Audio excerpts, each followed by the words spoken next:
Hello everyone, स्वागत है आपका इस नए वीडियो में। वीडियो है प्रॉफिट एंड लॉस का। क्वेश्चन का सीरीज थोड़ा सा छोटा हो सकता है, कुछ काम इधर भी चल रहा है और एग्जाम भी है बगल में, तो हम सोच रहे हैं कि छोटा ही सीरीज का वीडियो लेके आए, लेकिन हर दिन लेके आए। वैसे होता है का कि कंटिन्यू बना हुआ रहता है, सबको पता रहता है कि कंटिन्यू कंटिन्यू पढ़ते पढ़ते आगे बढ़ा जा सकता है, लेकिन अगर रुक जाइएगा तो फिर चलना पड़ेगा तो बहुत मुश्किल होगा। इसीलिए हमने सोचा है कि थोड़ा ही वीडियो लेके चले, फिर जैसे एग्जाम खत्म हो जाएगा तो फिर हम तुरंत वीडियो कंटिन्यू आगे करते रहेंगे। जो सीरीज का लंबा लंबा का 40-50 क्वेश्चन का था। चलिए डायरेक्ट क्वेश्चन शुरू करते हैं। क्वेश्चन है 461। बोला गया क्वेश्चन, दो वस्तुएं एक्स और वाई के क्रयमूल्य समान है। वस्तु एक्स को 20% के लाभ पर वस्तु वाई को एक्स के विक्रय मूल्य से 126 रुपये कम में बेचा जाता है। यदि दोनों वस्तुओं को बेचने पर नीवल को 14% का लाभ होता है, तो प्रत्येक वस्तु का क्रय मूल्य ज्ञात करें। देखिए भाई साहब, एक वस्तु एक्स है, एक वस्तु वाई है, दोनों का वस्तु बोला गया है कि सेम है। यहाँ पे जो बोला गया है कि 126 रुपये कम, तो हम मान के चलते हैं एक्स एक्स तो दिया गया, मान के चलिए पी रुपये इसका भी क्रय मूल्य कॉस्ट प्राइस है और पी रुपये इसका भी क्रय मूल्य। एक्स को 20% का लाभ पे, तो 20% का फ्रैक्शन वैल्यू 1/5 होता है, तो मल्टीप्लाइंग फैक्टर 6/5। अगर सेलिंग प्राइस यहाँ से निकाले तो एक्स का हो जाएगा पी गुना 6/5, इसका सेलिंग प्राइस होगा। अब बोला गया है कि इतना लाभ पे वाई को एक्स के विक्रय से इतना कम में बेचा गया, यानी कि वाई को एक्स के कम विक्रय मूल्य, यानी कि इतना विक्रय मूल्य 6p/5 है, इतना के विक्रय मूल्य से 126 रुपये कम में बेचा जाता है। इतना बेचा, ई इसका सेलिंग प्राइस है, ई इसका सेलिंग प्राइस है, इतना निकाल गया भाई साहब। अब जो आगे बोला गया सी लाइन पढ़िए। दोनों वस्तुओं के बेचने पर निवल को 14% का लाभ हुआ, तो 14% यानी कि एक को एक दो, तो 2p गुना 14%, तो 114% से गुना करें, इतना हो जाएगा बचा। इतना हो गया, ठीक है। इतना कोई भाई के कोई दिक्कत नहीं। अगर यहाँ से अगर हम देखें तो ई इतना हो गया, अगर काट काट भी सकते हैं। अब ई हो जाएगा कि बराबर हो जाएगा, ई दोनों का सेलिंग प्राइस जोड़ दिया, अब ई जोड़ दिए, तो यानी इतना आ गया। यानी कि एक बात ध्यान रखिए कि अगर यहाँ से हम ऐसे कर सकते हैं, अगर यहाँ से हम एक लाइन ये भी कर सकते हैं कि इसको कॉपी कर लेते हैं, एक बार ऐसे कॉपी कर लेते हैं और दोबारा लिख लेते हैं, कहा कि वहाँ पे लिखना संभव नहीं है। ई हो गया, ठीक है भाई साहब, इतना हो गया। और अगर चाहे तो ई लाइन को हम ऐसे छोटा भी कर सकते हैं। अच्छा छोड़िए, छोटा यहाँ पे नज़र अगर ना आ रहा तो यहाँ पे हम छोटा कर लेते हैं। इसको कहा कि थोड़ा सा है, कोई बात नहीं, इतना ही में लिखिए। अब इतना होगा, अब इसको जोड़ दीजिए और इसको बराबर हो जाएगा इतना। अगर यहाँ से हम करें तो 6p 12p/5 हो जाएगा बराबर। अगर उसको हम उधर सॉरी यहाँ पे देखिए कुछ काट रहा है आगे, तो 50 दूना 100 हो जाएगा, 25 25 दूना 50, 5 दूना 10, 7 दूना 14, 57/e हो गया। तो अगर यहाँ से अगर इसको इधर लाते हैं तो इसको इधर लाएंगे तो -57p/25 हो जाएगा बराबर, इधर 126 हो जाएगा, ठीक है। अगर यहाँ 25 है, 25 तो इसको 25 कर दीजिए, 12×5 = 60 ही हो जाएगा। अगर 60 में से तो 3p/25 हो गया बराबर 126 हो जाएगा। 3 से काट दीजिए, तो 3 से काटे 3×4 = 12, 3×2 = 6, 42 हो जाएगा ना। अब p बराबर होगा 42 गुना 25 हो जाएगा। अगर यहाँ से अगर काटिएगा 25 दूना 50 के 0 हासिल 5, 25 चौका 100, 100 25 दूना 50 के 0 हासिल 5, 25 चौका 100, 105 हो जाएगा, 105। यानी कि इसका जो आंसर आ रहा है भाई साहब 1050 यानी सी। अगला क्वेश्चन देखते हैं 462। एक वस्तु का अंकित मूल्य इतना, यदि 3 क्रमांक छूट के बाद इतना में बेचा जाता है, तो पहला डिस्काउंट 10%, तो अन्य दो डिस्काउंट क्या प्रत्येक 1%, यानी कि दोनों जो लास्ट वाला डिस्काउंट है उससे में। देखिए अगर मान के चलिए पहला डिस्काउंट दिया गया 10 से 9, 10% का फ्रैक्शन वैल्यू 1/10, 10 में छोड़ दे रहा तो 9 में बेचा। दूसरा x% वाई मान लेते हैं, एक्स और ये भी वाई मान लेते हैं, इतना इतना हो गया, ठीक है। अब देख कितना में रहा है, तो 1000 हो गया इधर, और 712 रुपये 89 पैसे, इतना हो रहा है भाई साहब। यहाँ अगर इन तीनों को गुना करेंगे तो इतना होना चाहिए, तो तीनों को गुना करेंगे तो 10x² बट्टा 9y² बराबर 1000 1000 बटा 712.89 इतना हो रहा है। एक जीरो से एक जीरो कट जाएगा इधर, अगर इधर काटेंगे तो इधर काट जाना चाहिए। तो कहा कि 9 है तो कटना चाहिए, तो 9 9 81 नहीं, 9 7 63, 7 1 8, 9 9 81, 9 2 18, 9 1 9 इतना हो गया।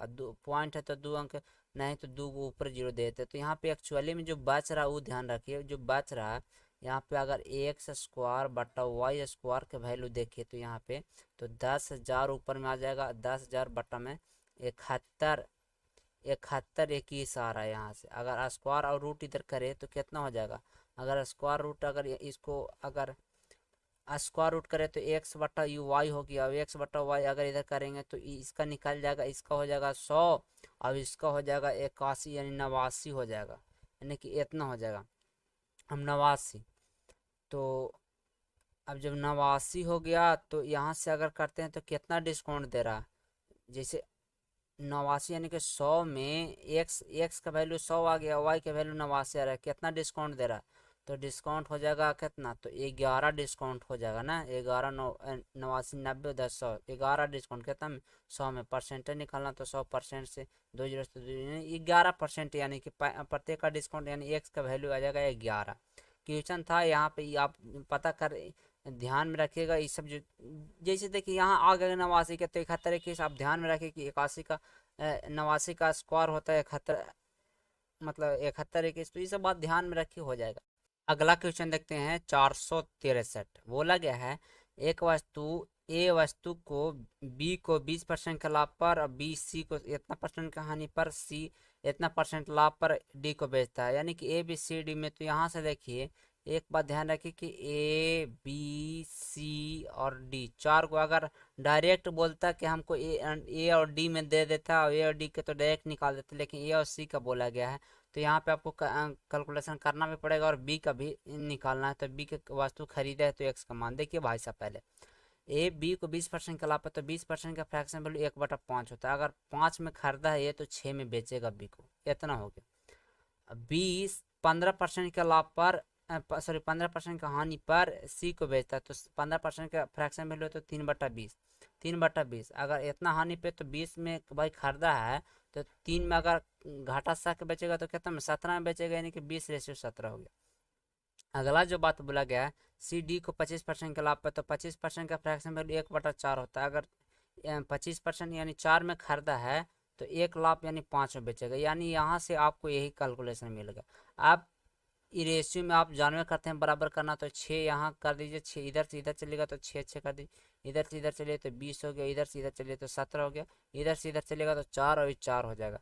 अब यहाँ से रेशियो में सब आप कैलकुलेशन कर दीजिए। अब यहाँ से जब कैलकुलेशन कीजिएगा तो क्या होगा, देखिए 2 दूना 4 हो जाएगा, 2 दूना 4 हो जाएगा, 3 दूना 6 और 3 दूना 6 इतना हो गया भाई साहब, ठीक है 20। अब यहाँ 5 दूना 10 ये 200 हो गया, अब 5 दूना 10 ये हो गया, ये 200 हो गया। अब कलम थोड़ा सा रंग चेंज कर लेते हैं।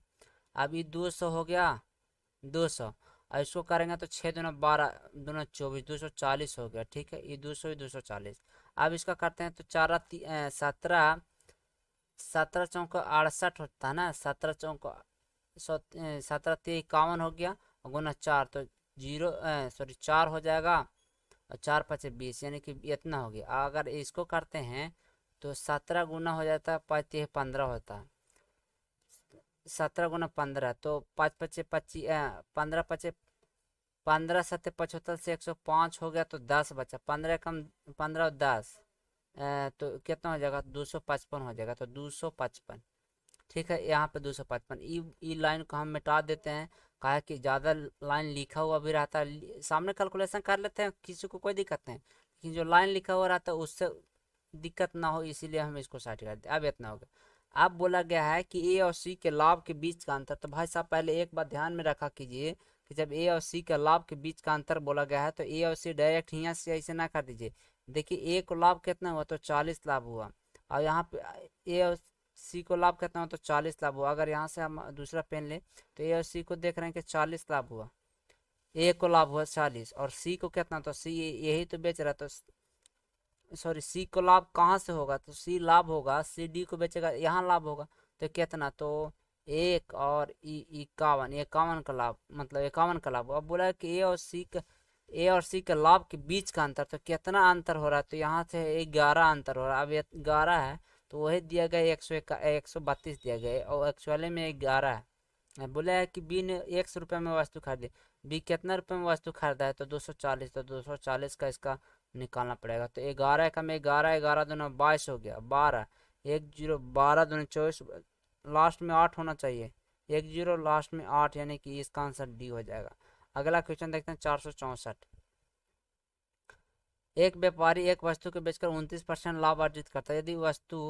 यदि वह विक्रय मूल्य में इतना % की वृद्धि करता है तो उसका लाभ बढ़कर 37% हो जाता है। यदि वह इस पर 20% लाभ पर बेचता है तो वस्तु का विक्रय मूल्य क्या। देखिए पहले अगर मान के चलिए, अगर यहाँ पे अगर कॉस्ट पर अगर 100 रुपया है, 100 यूनिट है, अगर लाभ अगर SP1 यहाँ पे 129 हो जाएगा और SP2 हो जाएगा 137 हो जाएगा, 37% यहाँ पे बोला है कि अगर इतना 90 रुपये वृद्धि कर लेता तो 37% लाभ है। तो 90 रुपये अगर वृद्धि कराते हैं तो यहाँ पे कितना में, तो 3 यानी 8 हो जाता है वृद्धि, यानी कि 37, 29, 30 और 7, 37, यानी कि 8 रुपये वृद्धि करना पड़ता है, यानी कि 8 यूनिट। 90 एक्चुअली में है वो 8 यूनिट है। अब बोला है कि 20% लाभ पे, तो आगे तो कॉस्ट पर निकाल लें, तो आगे कॉस्ट पर यानी कि 100 निकालिए, कॉस्ट पर निकल जाएगा। बोला है कि 120% लाभ, तो 120%, तो 120% से इतना से गुना करें, परसेंटेज से ई चला जाएगा, ई चला जाएगा। अब यहाँ से कितना हो गया, अब यहाँ से चल 2 चौके 8 हो जाएगा और 3 चौके 12, 30 बार में चल जाएगा और इस ई चल जाएंगे 15 बार में, तो 10 हो जाएगा, 15 9 35, यानी कि एक इतना हो जाएगा, यानी कि 135 पे 10 हो जाएगा, यानी कि इसका आंसर ए हो जाएगा। अगला क्वेश्चन देखते हैं, क्वेश्चन नंबर 465। 465 बोला गया है एक वस्तु उसके क्रय मूल्य से इतना अधिक अंकित है, उसके अंकित मूल्य पर अगर 15% छूट देकर 20% के लाभ पर बेचा जाता है तो वस्तु का विक्रय मूल्य क्या है। देखिए भाई साहब, पहले एक बताए थे MP बट्टा अगर CP का फार्मूला बताए थे, तो 100 प्लस प्रॉफिट परसेंट बट्टा 100 माइनस डिस्काउंट परसेंट, यहाँ से ये बात निकल गया था। अगर 100 प्लस प्रॉफिट परसेंट तो 100 प्लस 120 हो जाएगा, और अगर डिस्काउंट दे रहे हैं 15% तो 15% ये 85 हो जाएगा इतना। यहाँ से करें तो 17 पचे 85 हो जाएगा, 17 पचे 85 हो जाएगा और 24 पचे 20 इतना हो गया। बोला गया है क्रय मूल्य से अधिक है, यानी उसका क्रय मूल्य से इतना रुपया अधिक है, अंकित मूल्य कितना यूनिट अधिक है। तो यहाँ से देखें तो 17 3 20, 17 3 20 और 4 यानी 7 यूनिट अधिक है। एक्चुअली में कितना 224 से कितना यूनिट अधिक है, तो 7 यूनिट। अब बोला है कि विक्रय मूल्य क्या है, तो भाई साहब पहले आप क्रय मूल्य तो निकाल लेते, तो क्रय मूल्य कितना है, तो 17। अब 17 बोला है कि विक्रय मूल्य, तो विक्रय मूल्य कैसे निकलेगा भाई साहब, तो विक्रय मूल्य तो 20% लाभ, ये तो कॉस्ट प्राइस निकल गया। 20% लाभ तो 120% से गुना कर दीजिए, चाहे 120% से गुना कर दीजिए, और नहीं तो 6/5 से गुना कर दीजिए, बात तो वही हो रहा है। अगर इसको सिंप्लीफाई कीजिएगा, इसको अगर 120% के अगर सिंप्लीफाई कीजिएगा तो यही बात आता है, हम डायरेक्ट लिख दिए। अब जो काट रहा है से काट दीजिए, 7 21 7 दूना 14 इतना हो गया, ठीक है। 7 21 7 दूना 14 इतना हो गया। अब यहाँ से देखिए पॉइंट में दिया गया है, पॉइंट में दिया गया तो क्या कीजिए, इसको भी गुना कर दीजिए, दूसरी इसको भी गुना कर दीजिए। 6 दूना 12, अगर 12 दूना 24 का 4 हासिल, 12 दूना 24 हासिल 2 हो गया, 12 दूना 12 24 12 36 37 38 हो गया, इतना गुना 17, ये तो नीचे 10 बन गए, एक अंक 7 छक 42, 7 चौक 28, यानी कि एक पॉइंट के बाद एक अंक आवेगा, वो भी 8 आवेगा। देखिए 8 कौन है, यानी कि इसका आंसर हो जाएगा, कहा कि इसका कोई वैल्यू है नहीं, इसका कोई जरूरी है नहीं, यानी कि पॉइंट के बाद एक ही आना चाहिए 8, वो भी 8 आ रहा है इसको में। ऐसे हमको में से यही होना चाहिए, कहा कि देखिए गुना जो किया जाता है, अगर कैलकुलेशन सही है ना तो आप गुना करते हैं तो थोड़ा सा दिमाग भी लगा कर कर सकते हैं। अगला क्वेश्चन देखते हैं, क्वेश्चन नंबर 466।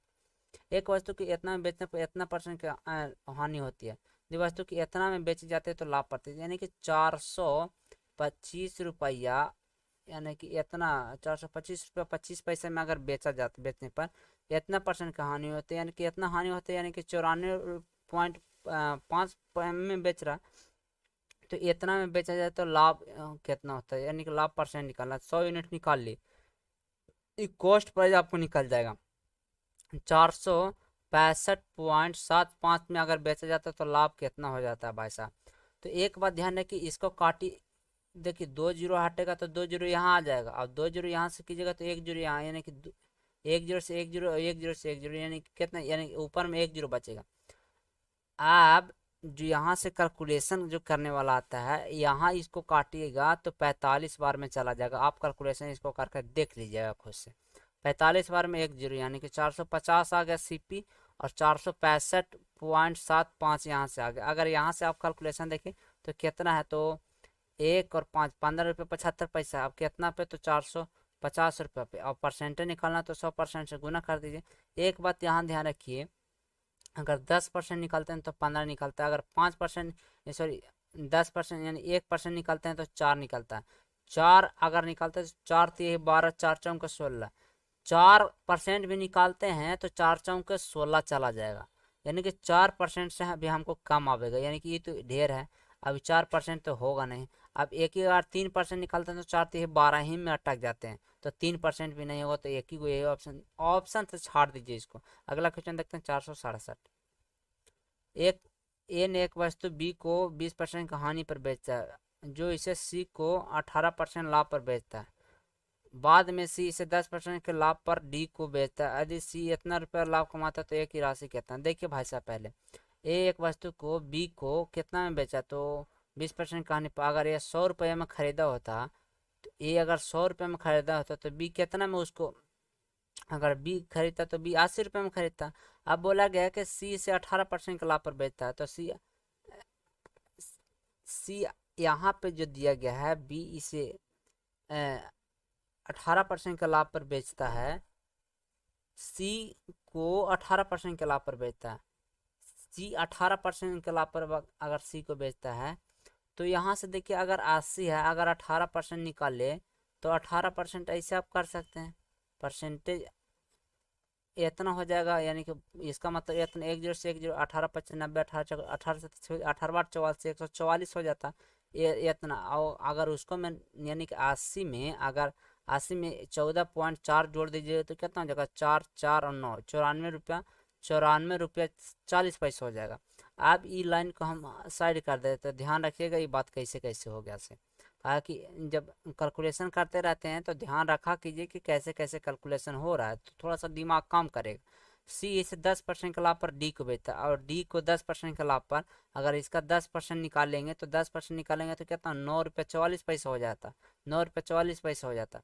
अब अगर इसको जोड़ देते हैं, सी से डी को 10% के लाभ पर, तो इसको यानी कि अब देखिए 94 रुपया 40 इतना जोड़ दीजिए, तो 4, 8 और 9 4 13 का 3 हासिल 1, 9 1 10, यानी कि 103 रुपया 84 पैसा, यानी कि इतना रुपये। यहाँ पे फोटो आ रहा होगा से ना नज़र आ रहा, तो थोड़ा सा इसको हम क्या करते हैं कि जूम करके, मतलब क्रॉप करके यहाँ पे ऐसे कर देते हैं, तो अब नज़र आ रहा होगा। देखिए इतना हो गया। अब बोला गया है सी को इतना का लाभ होता है। भाई साहब, सी को तो इतना रुपया लाभ हुआ, तो एक्चुअली में जो दिया गया 944, किताब में दिया गया कि 944, अब जो हमको निकाल कर 9 रुपया 44 पैसा आ रहा है। अब बोला गया कि ए को कितने हानि हुई, तो भाई साहब ए को कितने हानि हुई, तो 20 रुपया हानि हुई। तो 20 का निकालना, एक जीरो से एक जीरो, मतलब 2 जीरो यहाँ पे बैठ जाएगा। अभी चला जाएगा तो चला जाएगा, यानी 100 बार में, तो 100 बार में चल जाएगा, तो 2 पे 3 जीरो आ जाएगा, तो 2 पे 3 जीरो यानी बी। अगला क्वेश्चन देखते हैं, क्वेश्चन नंबर 468। एक व्यापारी एक वस्तु को उसके अंकित मूल्य पर 12% छूट देकर इतना में बेचता है। भाई साहब, अगर 444 में बेच रहा है तो 12% छूट, यानी कि 88 में बेच रहा है, 88 में बेच रहा है। और छूट ना दी होती तो 25% लाभ है। तो भाई साहब, अगर इतना करते तो ये अंकित मूल्य हो गया। अब बोला गया है कि छूट ना दी होती, यानी कि छूट कोई ना दिया होता तो 25% लाभ, तो 25% यानी कि लाभ का मतलब कि ये 125 का वैल्यू आ जाएगा, और हमको निकालना कि कॉस्ट पर, यानी कि 100 यूनिट के निकल जाएगा, यानी कि इतना निकल जाएगा, इतना निकालना पड़ेगा। ये 5 बार में चल जाएगा, 4 बार में चला जाएगा, ये 4 बार में, यानी 2 बार में चल जाएगा, 2×5 = 10 हो जाएगा, 5 से 5 चला गया तो, यानी 5 से 5 चला गया तो 4 ऊपर और 2 जीरो, यानी 400 का अंक, यानी कि कॉस्ट प्राइस जो इसका हो जाएगा वो 400 रुपये हो जाएगा। अगला क्वेश्चन देखते हैं, क्वेश्चन नंबर 469। ए एक वस्तु का अपने मूल को उसके लागत मूल्य की 1% अधिक अंकित करता है, और अंकित मूल्य पर 30% की छूट देकर वो 5% लाभ कमाता है। तो भाई साहब, अगर यहाँ से देखिए एमपी बटा अगर सीपी का रेशियो देखिए, तो यानी कि छूट दे रहा है, तो पहले आप प्रॉफिट ले लीजिए, तो ऊपर तो 105 हो जाएगा, और नीचे जब डिस्काउंट दे रहे हैं तो 70 हो जाएगा। अब बोला है कि लागत मूल्य से 1% अधिक अंकित करता है, तो लागत मूल्य से कितना अधिक अंकित कर रहा है, तो यहाँ पे अधिक अंकित कर रहा है यहाँ पे, तो 35 अधिक अंकित कर रहा है, कितना पे 70 पे, परसेंट निकालना 100% से गुना कर दीजिए, 35 दूना 70, दो दो यानी 50, यानी 50% के यहाँ पे है, तो एक्स का मान पूछा है, तो एक्स का मान हो जाएगा 50 यानी डी। अगला क्वेश्चन देखते हैं, क्वेश्चन नंबर 470। अनु ने कुछ लाभ पर एक वस्तु इतना में बेचा, यानी कि 480 रुपये में कुछ वस्तु बेचा, और उसने 400 रुपये में बेचे होता तो प्रारंभिक लाभ की 1/3 के बराबर हानि होती है, यानी कि पहले अगर लाभ 3 होती है तो हानि अब इसका 1/3 यानी कि 1 हानि होगी। तो बोला गया वस्तु का लागत मूल्य, तो यहाँ पे कितना का डिफरेंट है भाई साहब, तो 4 यूनिट का, यहाँ पे कितना का, तो 80 यूनिट का डिफरेंट, तो भाई जो 80 है वो 4 है, अगर यहाँ से काटे तो 1 यूनिट का डिफरेंट 20 आ रहा। चाहे आप क्या करें कि इसको मैं 3 से गुना करके घटा दीजिए, नहीं तो इसको हम 1 यूनिट से गुना करके, यानी 400 रुपया और 1 यूनिट का दाम 20, यानी कि इतना हो जाएगा, तो यहाँ से इतना कर रहे हैं तो 420 रुपया, यानी कि 420 रुपये इसका कॉस्ट पर, यानी कि 20 का आंसर हो जाएगा। आगे आगे नहीं है, आगे नहीं है। आज के लिए इतने मिलते हैं फिर अगले वीडियो में। हाँ, चैनल पर नए हैं तो भाई साहब जरूर चैनल को सब्सक्राइब कर दीजिए, आगे जरूर चैनल को बढ़ाइए। धन्यवाद।